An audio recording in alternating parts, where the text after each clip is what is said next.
je vais parler de la volonté.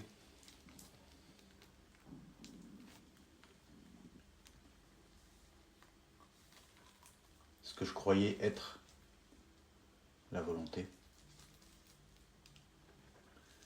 Parce que je sais pas toujours...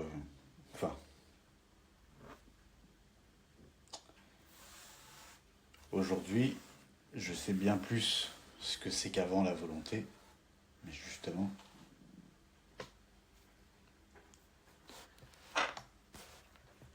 j'ai appris que c'était vraiment pas ce que je croyais.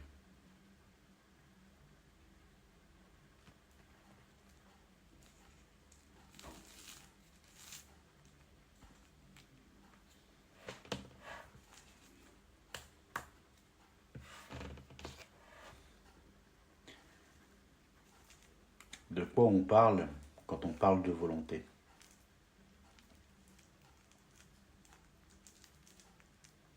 Généralement.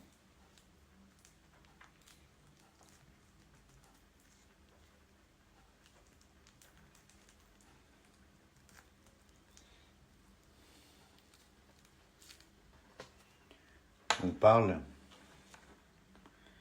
d'un certain désir en action.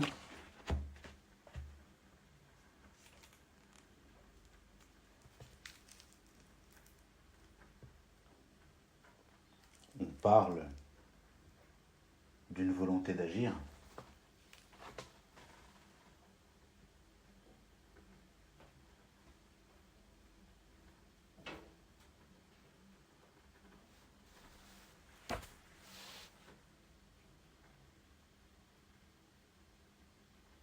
On parle d'intention en général.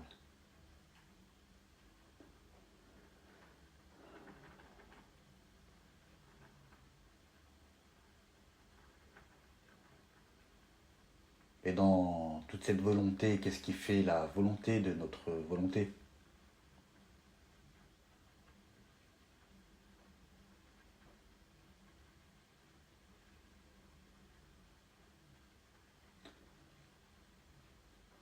En tant que cette volonté qui est une force d'action,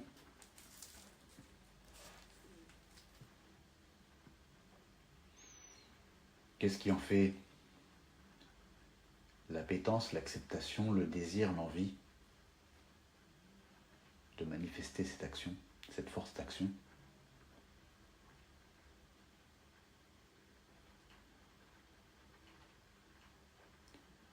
Ce sont les mémoires. Les mémoires conjuguées au plan émotionnel, donc plan mémoriel, avec en perpendiculaire un plan émotionnel.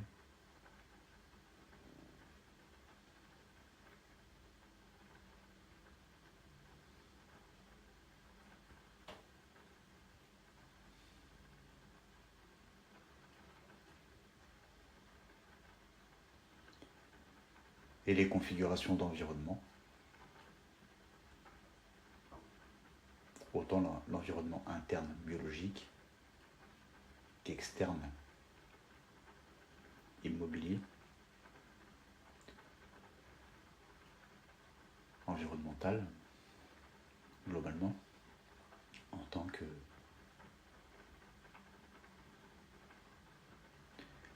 le corps n'est qu'une conception arbitrairement définie en tant que il y a une désolidarisation perçue du fait de notre mobilité dans l'environnement extérieur pour le coup.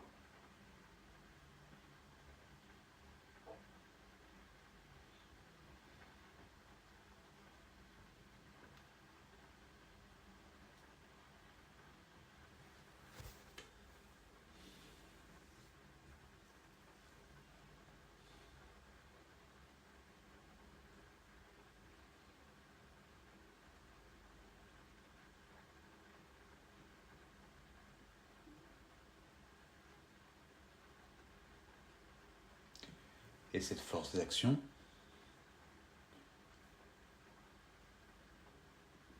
cette volonté, telle que je l'ai découverte autrement, je l'expérimentais, mais ce n'était que des variantes. C'était jamais complet, jamais accordé, en tant que... reprenons ce... Je vais reprendre le plan vertical et horizontal avec mémoriel et émotionnel. J'étais toujours quelque part dans cette grille-là.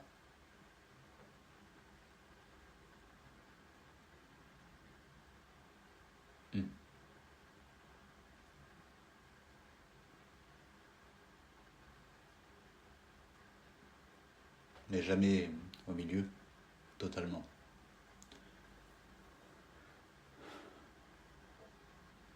Autant en centricité mémorielle que émotionnelle.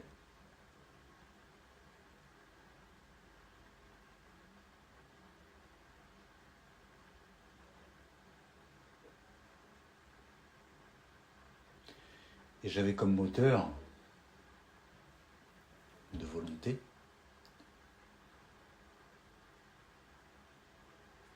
mes conceptions de la société, de mon environnement extérieur, et mon lien comportemental avec cet environnement, donc cette séparation corps-environnement.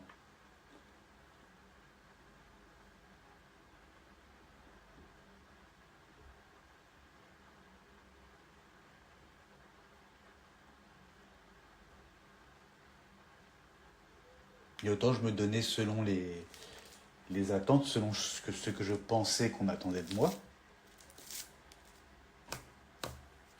pour être accepté, pour être accepté, pour être...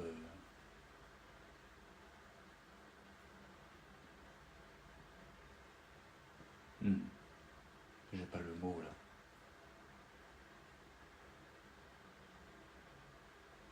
Restons-en là.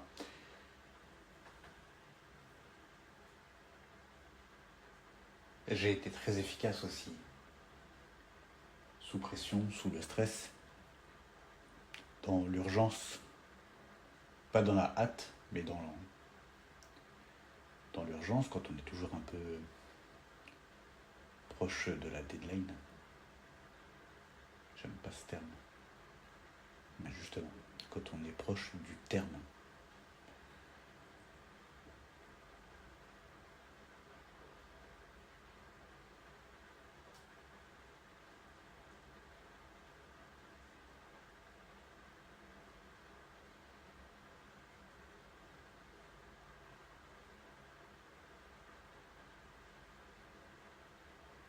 J'ai eu ma volonté à travers les émotions, belles, un peu moins belles, hein, la peur et l'exaltation. Tout ça, ça nous fait prendre tel ou tel chemin.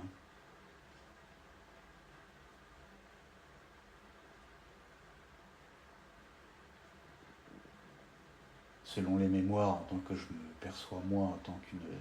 Je me percevais beaucoup en tant qu'une synthèse de mon vécu, donc mes mémoires.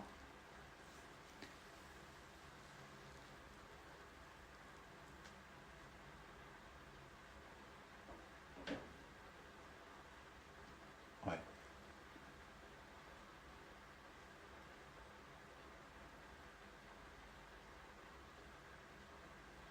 Et là où j'ai été intellectuellement bloqué, au niveau du blocage, au moment dans ma vie où j'ai commencé à avoir expérimenté un petit peu tous les aspects que je pouvais percevoir de la volonté,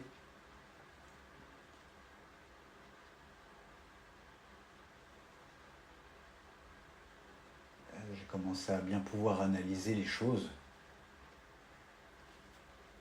en tant que je voyais bien que ça n'était pas de la volonté, pas celle que je formule moi comme volonté parce que cette force d'action.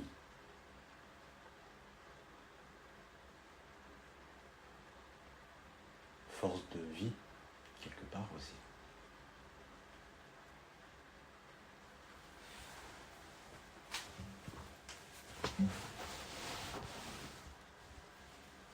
Et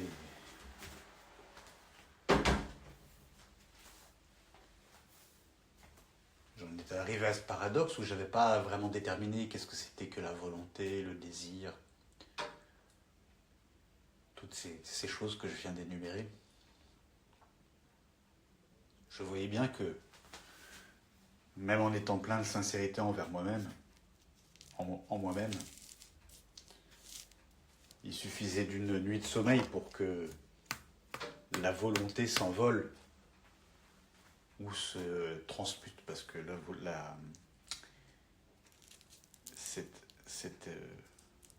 cette volonté que l'on a, au moment où on prévoit quelque chose pour le lendemain, alors qu'on fait expérience d'être un peu surmené dans notre vie, ça je vais en parler aussi.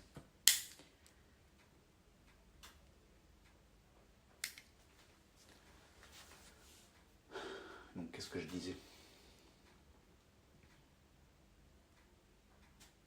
avant d'être surmené?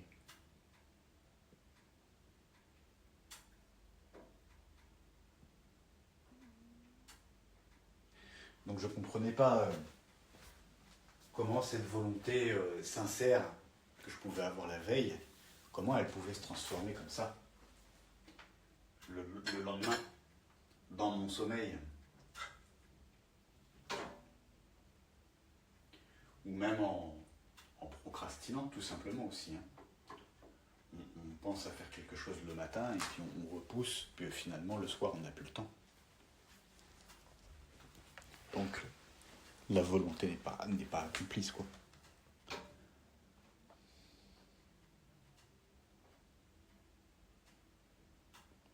La volonté et la parole,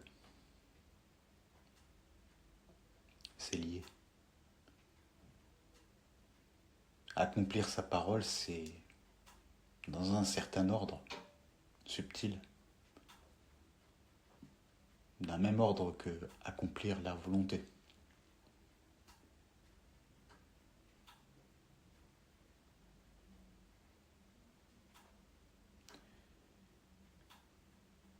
Mais dans une parole accomplie, il n'y a pas de volonté égoïque, seulement l'expression d'une énergie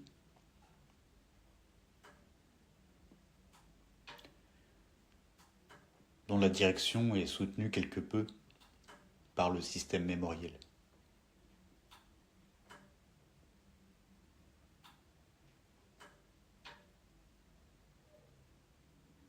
À mesure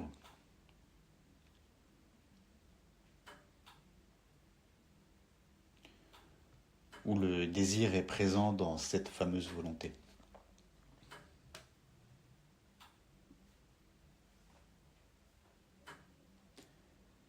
Et donc je ne sais plus à partir de où j'ai bifurqué, mais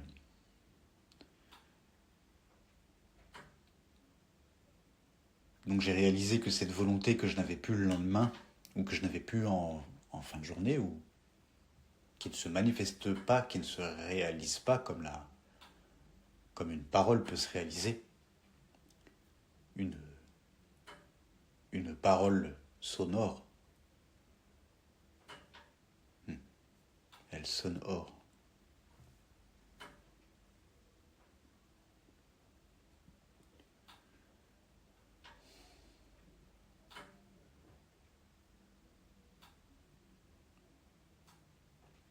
Certains disent que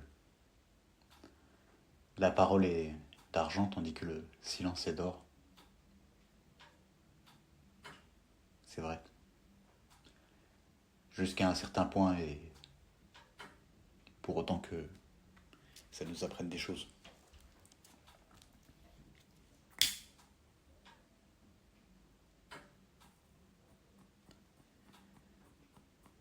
Mais la parole est d'or comme le silence.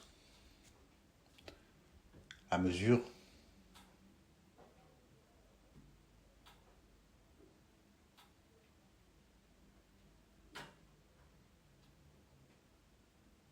à mesure où elle est translucide.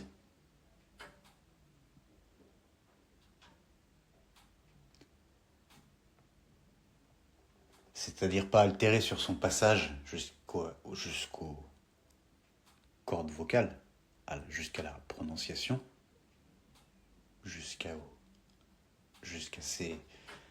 à ces vibrations dans l'air, parce que c'est ça aussi la parole, c'est de l'air qui vibre. Et on est, avec notre corps, l'instrument qui fait vibrer cet air. Comme les cordes de guitare font résonner l'air. Dans sa caisse de résonance et dans l'air ambiant.